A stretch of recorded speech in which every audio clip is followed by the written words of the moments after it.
Oi, amiguinhos! Hoje eu vou contar uma história muito linda.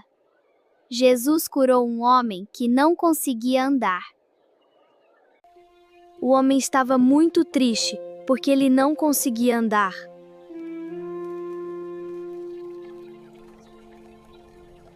Mas os amigos dele amavam muito ele.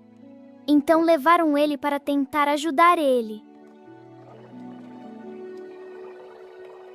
Tinha tanta gente que eles desceram o homem pelo telhado.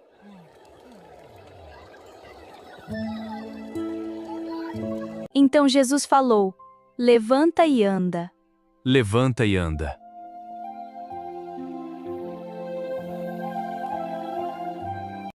E o homem foi curado. Jesus fez ele andar de novo. Amiguinhos, vocês gostaram dessa historinha?